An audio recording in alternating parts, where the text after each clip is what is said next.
Hi guys, welcome to my channel పీ3 కిక్. ఈరోజు India versus South Africa match అప్డేట్స్తో మీ ముందుకు వచ్చేసా.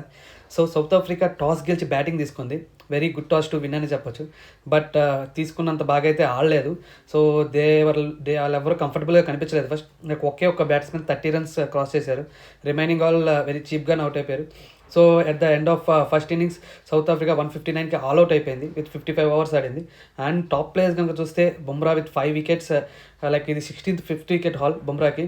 And most for any Asian player versus SENA countries like record నెలకొల్పాడు.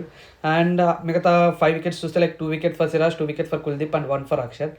So second innings 159 like lead టార్గెట్తో దిగిన ఇండియా లైక్ 37కి 1 వికెట్ కోల్పోయింది. సో జైస్వాల్ ఫస్ట్ లైక్ బాగానే కాన్ఫిడెంట్గా కనబడ్డాడు. బట్ అన్ఫార్చునేట్లీ జైస్వాల్ వికెట్ పడింది జెన్సన్కి. అండ్ రేపు నేను మన వాళ్ళు ఒక 450 to 500 కొట్టి ఒక 350 to 350 అలా 300-350 హెల్తీ లీడ్ ఇచ్చి లైక్ సెకండ్ ఇన్నింగ్స్ మనం ఆడకుండానే వాళ్ళకి చేయటానికి అంత టార్గెట్ ఇచ్చి మనమే గెలుస్తాం అనుకున్నాను. So we know need to play second innings అని నాకు అనిపిస్తుంది. సో మీరు కూడా మీ ఒపీనియన్ కామెంట్లో పెట్టండి. లైక్ ఇండియా ఫస్ట్ ఇన్నింగ్స్లో ఎంత స్కోర్ చేస్తుంది అండ్ ఎంత లీడ్ ఇస్తాం వాళ్ళకి, అండ్ మనం సెకండ్ ఇన్నింగ్స్ ఆడతామా లేదా. సో మీకు మా వీడియోస్ నచ్చితే లైక్ చేయండి గాయ్స్, షేర్ చేయండి, సబ్స్క్రైబ్ చేయడం మర్చిపోమాకండి. అండ్ ఇలాంటి అప్డేట్స్తో నేను డైలీ వస్తూనే ఉంటాను. Bye guys.